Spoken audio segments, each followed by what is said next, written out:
June 6, 1944. English Channel, 23 kilometres off the French coast. The pre-dawn darkness. Salt spray crashed over the bow of landing craft Tank 2273 as Lieutenant Dean Rockwell gripped the radio handset. Through the pre-dawn darkness, he could make out the silhouettes of 32 amphibious Sherman tanks, their canvas screens erected like medieval siege towers against the horizon.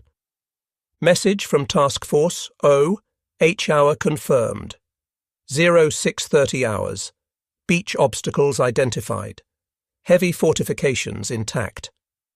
Captain Ned Elder of the 743rd Tank Battalion studied the 5-foot swells through his binoculars and made a decision that would save hundreds of American lives. The DD tanks would not swim. They would ride their landing craft all the way to the beach. What none of them knew was that this single decision, made in the churning waters off Normandy, would trigger the most devastating armoured breakthrough in the European theatre. The hedgerows of France had taught German forces that their Tigers and Panthers were apex predators, superior armour, devastating 88mm guns, mechanical precision that made them nearly invincible in defensive positions. The Wehrmacht's armoured doctrine had established kill zones across the Norman countryside. Hundreds of concealed positions, anti-tank guns sighted on every approach, tank traps and obstacles that would channel Allied armour into predetermined killing fields. The Sherman tank churned through the English Channel at 4 knots, its Chrysler 57 multibank engine straining against 33 tons of steel and determination. Each M4 Sherman displaced enough water to flood a small building when fitted with its duplex drive system. Staff Sergeant Paul Reagan stood in the commander's hatch of his tank aboard LCT 600, studying the tactical situation. His tank carried 90 rounds of 75mm ammunition, 4,750 rounds of .30 caliber machine gun ammunition, and the hopes of the entire amphibious assault. The Sherman represented American industrial philosophy at its most pragmatic. Unlike the German Tigers that cost 250,000 Reichsmarks and required specialized maintenance, the Sherman could be mass-produced, shipped across oceans, and maintained by farm boys from Kansas using basic tools. Chrysler's Detroit tank arsenal alone was producing over 400 Shermans per month by 1944. The mathematics were compelling.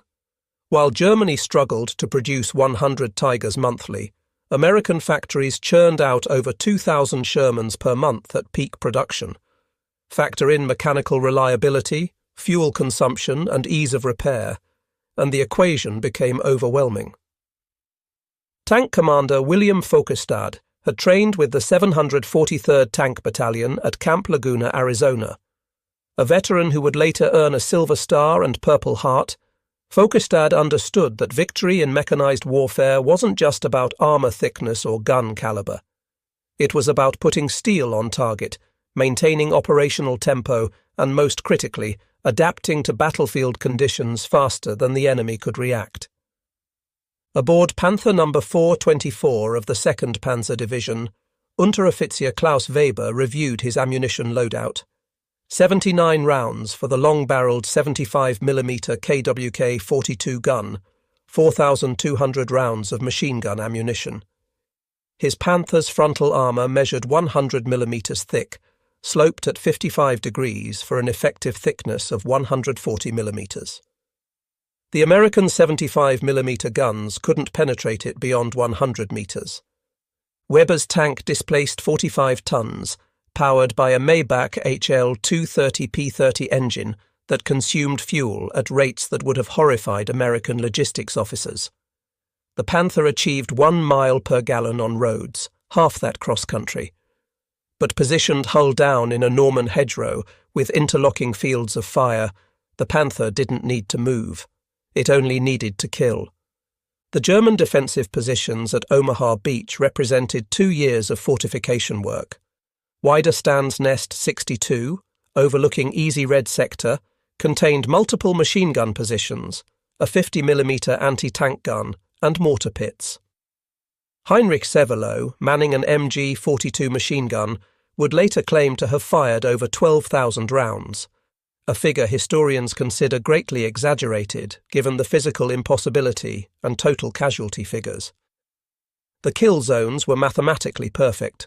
Overlapping fields of fire created no dead space where attackers could find cover.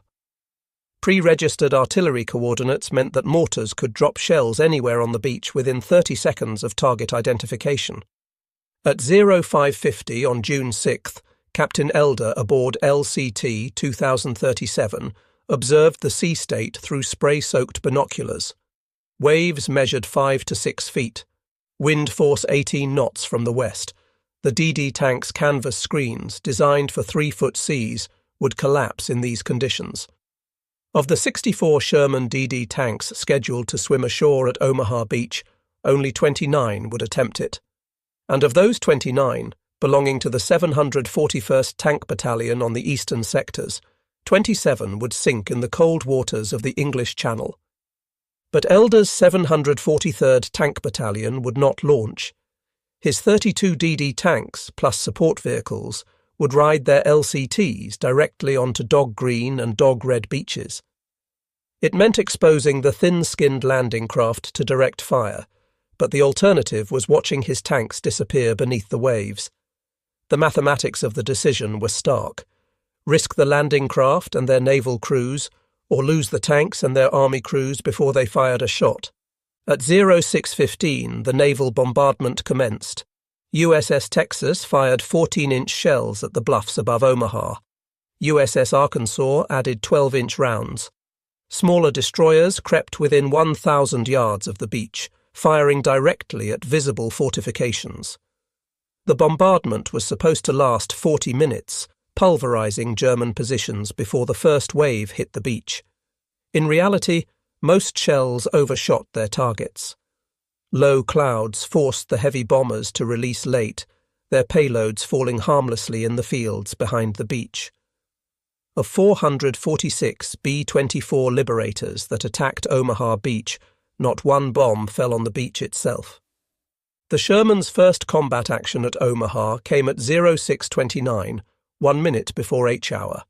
Company A, 743rd Tank Battalion, fitted with deep wading equipment, rolled directly off their LCTs into 4 feet of water.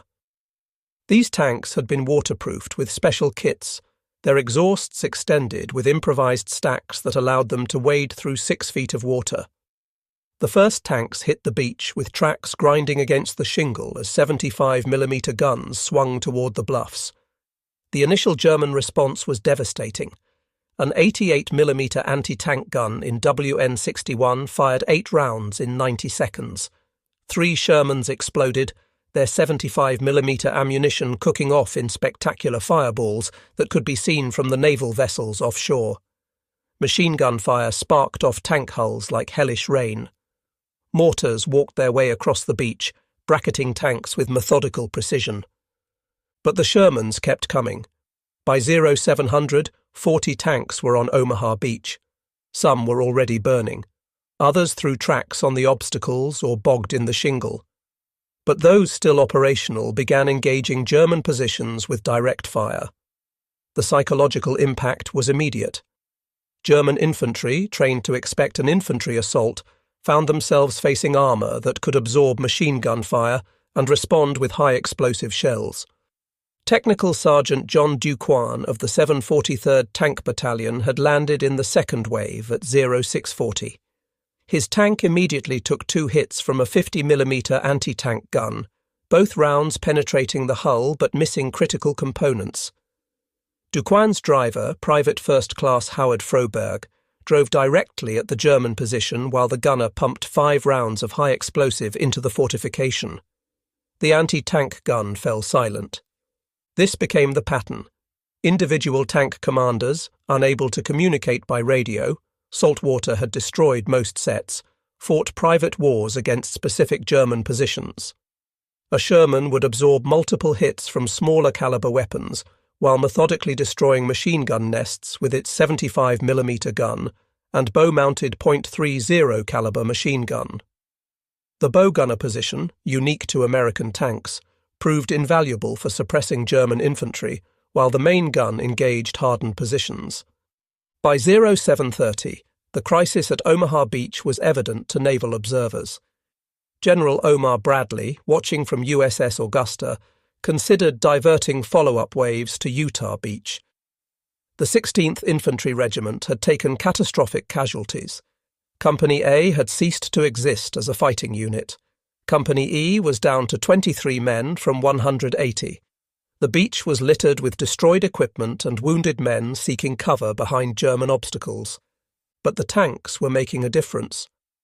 Lieutenant Colonel Robert Ploger, commanding the 743rd Tank Battalion's Company C, directed his tanks to engage the fortifications at Le Moulin Draw. Using a technique developed in training, tanks would fire white phosphorus rounds to mark targets, then follow with high explosive. The white phosphorus had an additional effect. Its burning particles penetrated vision slits and gun ports, forcing defenders to abandon their positions. At 0815, Widerstands Nest 66 reported to German Sector Command, "Enemy tanks on beach. Infantry decimated, but tanks advancing.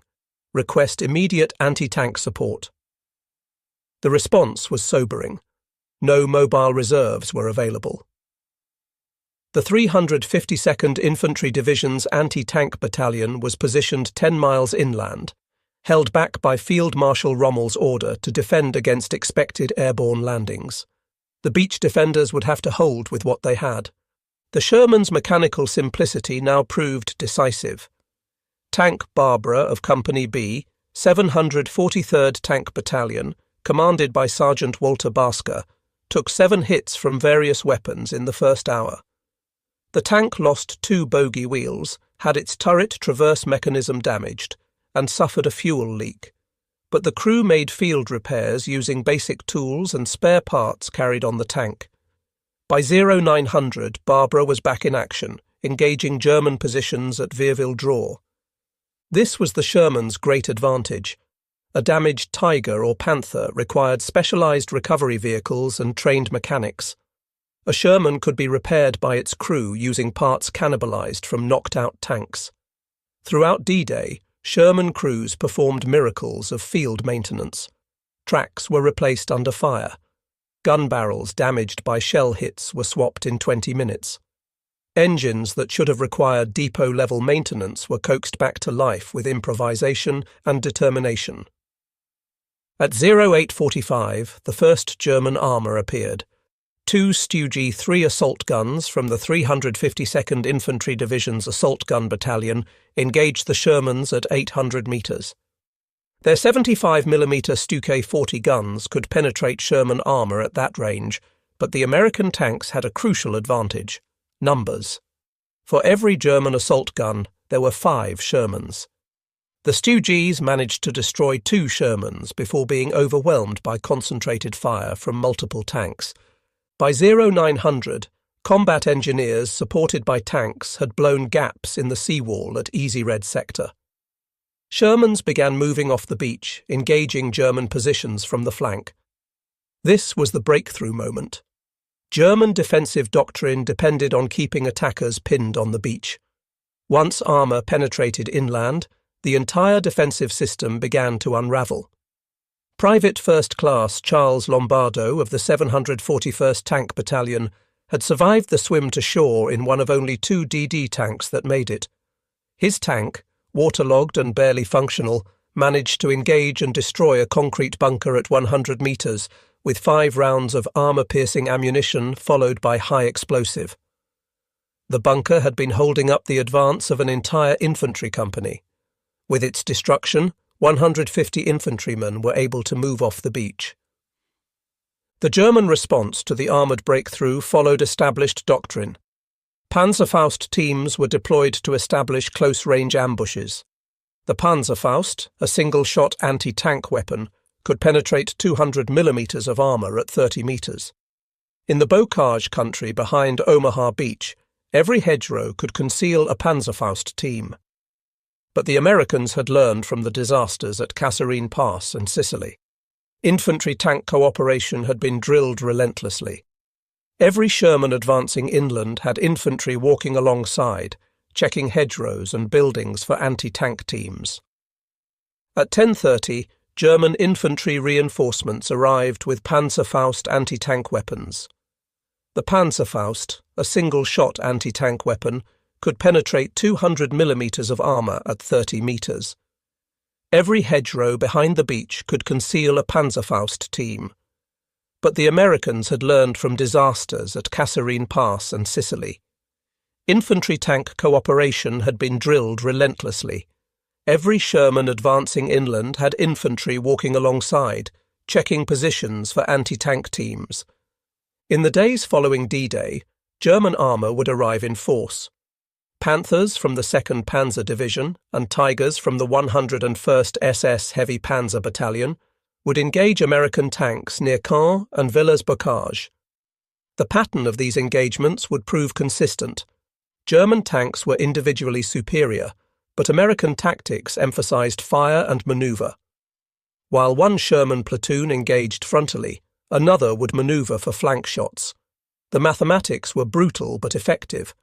Trading 3 Shermans for 1 Panther was considered acceptable when America was producing 30 Shermans for every Panther Germany built. By noon on D-Day, 51 Sherman tanks were operational on Omaha Beach and its immediate inland areas. They had suffered terrible losses, 40% knocked out or disabled, but they had achieved their mission. The beach was secured. Follow-up waves were landing without catastrophic casualties. Most critically, the psychological impact on German forces was decisive. The myth of impregnable Atlantic Wall defences had been shattered. At German 352nd Infantry Division headquarters, General Dietrich Kreis received fragmentary reports throughout the morning. American tanks overwhelming beach defences. Widerstandsnest 62 fallen. Enemy armour advancing on Colleville. By 1300, Kreis understood that Omaha Beach was lost. Without armour reserves to counter the American tanks, his infantry could only conduct a fighting withdrawal. The Sherman's impact extended beyond direct combat. Their presence allowed engineers to clear obstacles without being massacred by machine gun fire. Their 75mm guns could engage fortifications that naval gunfire couldn't reach. Most importantly, their psychological effect on American infantry was transformative. Soldiers who had been paralysed on the beach began advancing once they saw tanks moving forward. Technical innovations implemented for D-Day proved their worth. The deep wading equipment, developed in secrecy and tested in Scotland, allowed tanks to land in deeper water and avoid the worst obstacle belts. Waterproofed ammunition storage prevented catastrophic explosions when tanks were hit. Most importantly, the addition of armoured telephones on tank rear decks allowed infantry to communicate with tank crews despite the loss of radios. By 1400 on D-Day, American tanks were pushing inland toward their D-Day objectives. The advance was slower than planned. Hedgerows that looked like simple field boundaries on aerial photos proved to be formidable obstacles. These ancient earthen walls, some dating to Roman times, were 3 to 4 feet thick at the base, topped with dense hedge growth and fronted by drainage ditches. Tanks attempting to climb over exposed their thin belly armour to anti-tank fire. But American ingenuity was already at work. Sergeant Curtis Culin of the 102nd Cavalry Reconnaissance Squadron had noticed that German beach obstacles, steel hedgehogs designed to rip landing craft hulls, could be cut up and welded to tank bows as hedge-cutting devices. Within hours of landing, maintenance crews were modifying tanks with these improvised hedge-cutters. A soldier from Tennessee named Roberts had suggested the idea. Why don't we get some saw teeth and put them on the front of the tank and cut through these hedges? Culin had recognized the brilliance in this simple observation. The German High Command's response to the Normandy landings was hampered by confusion and Hitler's personal intervention. The Führer, convinced that Normandy was a feint and the real invasion would come at Pas de Calais, refused to release the strategic armour reserve. The 2nd SS Panzer Division, 130 miles from Normandy, wasn't released until late afternoon. By the time they arrived, American armour had established blocking positions on all major approaches to the beachhead. At 1600 hours on D-Day, Company B, 743rd Tank Battalion encountered its first Tiger I near Formigny. The Tiger, from the 101st SS Heavy Panzer Battalion, had been dispatched from its position near Caen to halt the American advance. Tank Commander SS Unterscharführer Wilhelm Müller was a veteran of Kursk, where his Tiger had destroyed 19 Soviet T-34s. His 88mm gun could penetrate a Sherman at 2,000 meters. The engagement demonstrated the tactical evolution American tankers had undergone. Instead of engaging the Tiger head-on, the Sherman platoon leader, Lieutenant James Johnson, ordered smoke rounds fired to obscure the Tiger's vision.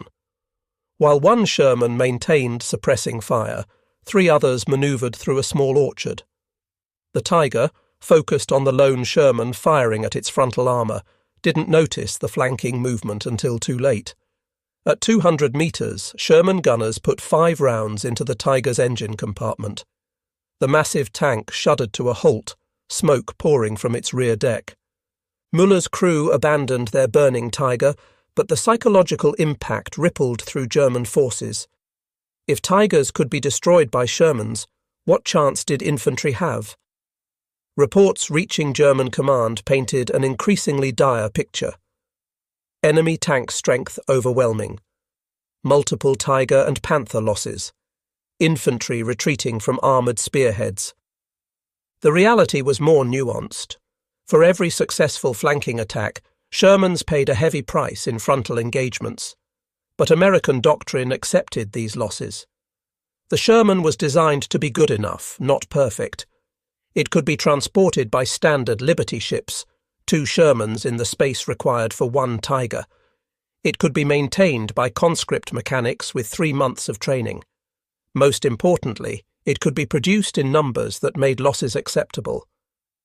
By 1800 on D-Day, the 743rd and 741st Tank Battalions had established a continuous line inland from Omaha Beach. They had lost 48 tanks destroyed or disabled, with 45 crew killed and 60 wounded. But they had put 58 operational tanks ashore and broken the Atlantic Wall. German casualties were harder to quantify, but included multiple fortified positions destroyed, 3 assault guns knocked out, 1 Tiger and 3 Panthers destroyed, and hundreds of infantry casualties. The technological lessons were immediately apparent. The Sherman's 75mm gun, while unable to penetrate heavy German armour frontally, was devastatingly effective against fortifications and infantry. The tank's reliability under combat conditions exceeded expectations.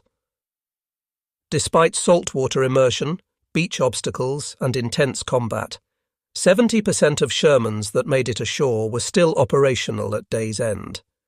In contrast, of 6 Tiger IIs deployed to Normandy in July, 5 would break down before reaching combat. On the night of June 6th to 7th, American maintenance crews worked through the darkness. Using acetylene torches to cut up German beach obstacles, they welded crude but effective hedge cutters to Sherman bows. By dawn on June 7th, 15 tanks had been modified. Within a week, 60% of American tanks in Normandy would carry these Rhino devices, named because the prongs resembled rhinoceros horns. The German 352nd Infantry Division's war diary for June 7th recorded, "Enemy tank attacks supported by massive artillery have made defensive positions untenable. Withdrawal to 2nd Defensive Line authorized." This represented a fundamental shift in German defensive doctrine. The Atlantic Wall hadn't just been breached, it had been rendered obsolete by American armour. Lieutenant General Omar Bradley, commander of 1st Army, would later write, "The tanks saved Omaha Beach. Without them, we would have been thrown back into the sea." This wasn't hyperbole.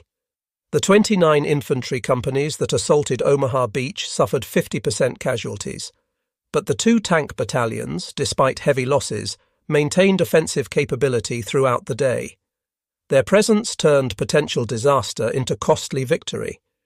The weeks following D-Day would see the full development of American armoured doctrine. Operation Cobra, launched on July 25th, would showcase American combined arms tactics. 3,000 aircraft would carpet bomb German positions. 700 Shermans, 60% equipped with Rhino hedge-cutters, would punch through the bocage.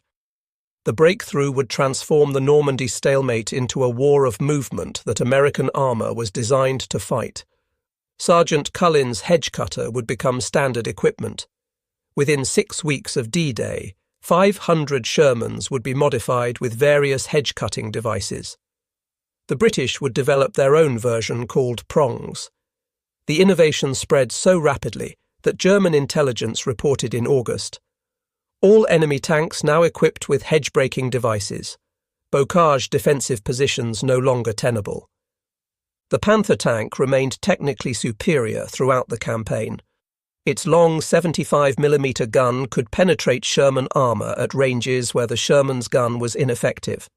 But technical superiority couldn't overcome numerical inferiority, logistical constraints, and mechanical unreliability. A study by the British Operational Research Section found that in Normandy, Panthers had only 37% operational availability compared to 70% for Shermans. The mathematics of attrition were inexorable. Germany produced approximately 6,000 Panthers throughout the entire war. America produced 49,234 Shermans, with nearly 50,000 total when including all variants. In Normandy alone, over 2,000 Shermans would see combat. Even achieving a 3-to-1 kill ratio, which German tanks rarely managed, couldn't stem the tide. For every Panther destroyed, 5 Shermans appeared. For every Tiger lost, 10 Shermans rolled off ships at Normandy's artificial Mulberry harbours. By August 1944, the German armour forces in Normandy were effectively destroyed. The 2nd Panzer Division, which had entered combat with 180 tanks, was reduced to 25.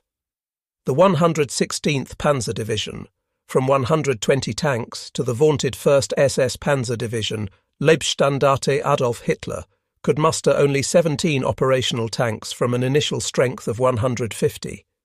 The Falaise Pocket in mid-August would see the final destruction of German armour in Normandy. Caught between British, Canadian, Polish and American forces, German tank crews abandoned their vehicles and fled on foot. Allied pilots reported roads littered with burning Tigers and Panthers, their crews unable to maintain or fuel these mechanical monsters during the retreat. American losses were also severe. The 743rd Tank Battalion alone would lose 51 tanks totally destroyed in the Normandy Campaign, with another 80 requiring major repairs.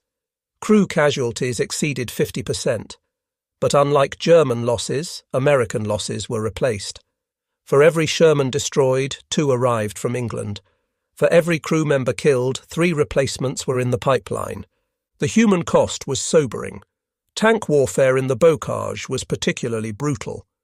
The average distance of tank engagement was 400 metres. At that range, first shot usually meant first kill. Tank crews developed a fatalistic humour. "The Sherman lights first time every time," they would joke, referencing Ronson lighter advertisements. But they also knew that their sacrifice was enabling victory. Private First Class Wayne Robinson of Company B, 743rd Tank Battalion, would later write about his tank Barbara. "She wasn't the best tank in the world. The Germans had better. But she was there when we needed her. She took us through hell and got us home. That's all you can ask of a tank or a friend." The technological evolution continued throughout the campaign. The British Sherman Firefly, mounting a 17-pound gun capable of penetrating Tiger armour at 1,000 metres, began arriving in significant numbers. By August, 1 in 4 British Shermans was a Firefly. American units received 76mm armed Shermans starting in July, giving them improved anti-tank capability, though still inferior to German guns. But the greatest innovation remained tactical, not technical. American armour doctrine emphasised combined arms, mobility, and mass. Tanks didn't operate alone, but as part of integrated teams including infantry, artillery, engineers, and air support. This systematic approach to warfare proved more decisive than any individual weapon system. German tank commander Otto Carius, who destroyed 150 enemy tanks on the Eastern Front, would later write, "The Americans understood something we didn't. War isn't about having the best tank. It's about having enough good tanks, fuel to run them, parts to fix them, and men trained to use them. We had the best tanks. They had everything else." Statistical analysis after the war revealed the true story of tank combat in Normandy. The average Sherman in combat was hit 1.2 times. Of those hit, 60% were knocked out permanently, 20% were repairable in the field, and 20% required depot-level maintenance. Crew survival rates were surprisingly high. 75% of Sherman crew members survived their tank being knocked out. This was partly due to the Sherman's large hatches and partly due to American emphasis on crew escape training. German tanks showed different patterns. Panthers hit average 2.3 penetrations before destruction, suggesting they could absorb more damage. But once hit, 80% were permanent losses due to inability to recover and repair vehicles during retreat.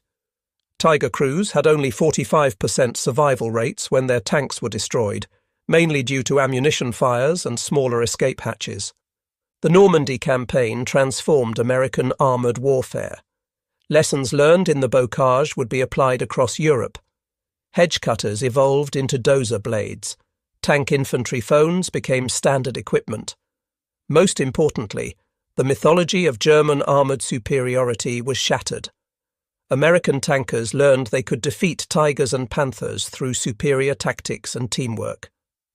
By late August 1944, as Allied forces broke out across France, the strategic impact was clear. Germany had lost not just a battle, but the capacity to conduct mobile warfare in the West. The cream of the panzer forces lay burned out in Norman fields. Experienced crews who had survived Russia were dead or captured. The training schools in Germany couldn't replace such losses. The Sherman tank would continue to be criticized by historians focused on technical specifications. Its armor was thinner than German tanks. Its gun was less powerful. Its gasoline engine was more flammable than diesel alternatives. All these criticisms were valid in isolation. But war isn't fought in isolation. The Sherman was part of a system, industrial, logistical, and tactical, that proved superior to German alternatives. Admiral Sir Bertram Ramsay, Allied naval commander for D-Day, would later observe, "The success at Normandy wasn't due to any single weapon or tactic. It was the culmination of Allied industrial might, logistical superiority, and tactical adaptation. The Sherman tank embodied all these qualities, not perfect, but perfectly adequate for the task at hand." The long-term impact extended beyond World War II. The Sherman's success validated American military doctrine emphasizing production quantity, mechanical reliability, and tactical flexibility over technical perfection. This philosophy would influence American tank design through the Cold War. The M48 pattern, M60, and even early versions of the M1 Abrams emphasized these same qualities. German military theorist Heinz Guderian, father of Blitzkrieg, would write in his memoirs, "We made the perfect tank. The Americans made the tank that won the war. There's a lesson in that for all military planners. Perfect is the enemy of good enough, especially when good enough can be produced in overwhelming numbers." The memorial at Omaha Beach today includes a preserved Sherman tank from the 743rd Tank Battalion. Its hull still bears scars from German shells. Flowers are regularly placed on it by French civilians who remember the liberation. The memorial's inscription reads, "To those who came in steel coffins to give us freedom." It's a fitting tribute to the citizen soldiers who climbed into inferior tanks and made them superior through courage, innovation, and sacrifice. In the final analysis, the Sherman tank's success at Normandy and beyond wasn't about armor thickness or gun caliber. It was about American industrial capacity producing 1,000 tanks monthly. It was about farm boys from the Midwest maintaining complex machinery under fire. It was about tactical innovation like the Rhino hedge-cutter that transformed battlefield dynamics overnight. Most fundamentally, it was about the democratic arsenal proving that quantity has a quality all its own. The numbers tell the story. In June 1944, Germany had approximately 1,500 operational tanks on all fronts. America alone produced 2,000 Shermans that month. By August, Allied forces in northwest Europe fielded 4,000 tanks. German forces had fewer than 500. The mathematics of modern industrial warfare had rendered tactical superiority irrelevant. The Tiger might win individual battles, but the Sherman had already won the war. Field Marshal Erwin Rommel, who had argued for positioning panzer reserves near the beaches, was proven correct in his assessment. In his papers, discovered after his forced suicide in October 1944, he had written, "The Americans will come with thousands of tanks. Not better than ours, but thousands. We cannot stop thousands. The war is lost when the first American tank rolls off the beach." On June 6, 1944, at 06:29 hours, the first Sherman tanks of Company A, 743rd Tank Battalion, rolled off the beach at Normandy. The war in the West was effectively decided at that moment, though hundreds of thousands would die before its conclusion. The Sherman tank, imperfect, mass-produced, manned by citizen soldiers, had broken the Atlantic Wall and begun the liberation of Europe. The legacy of those 12 hours on June 6th would influence military doctrine for generations. Every major military would study the lessons of Normandy and conclude that in modern warfare, industrial capacity, logistical superiority, and tactical adaptation matter more than technical specifications. The Sherman tank had not just won a battle, it had validated an entire approach to warfare. In the depths of Norman soil, German tanks still rest where they fell. Tigers and Panthers, engineering marvels that represented the pinnacle of 1940s tank design, slowly rust away. Their crews, some of the most experienced tank soldiers in history, died manning weapons that were individually superior but collectively insufficient. They were honoured by both sides for their skill and courage, but their sacrifice marked the end of an era when tactical superiority could overcome strategic disadvantage. The future belonged to nations capable of mass production, rapid innovation, and systematic application of combined arms warfare. The Sherman tank, for all its flaws, represented these qualities perfectly. It wasn't the best tank of World War II, but it was the tank that won World War II. In the arithmetic of modern warfare, that's the only statistic that matters.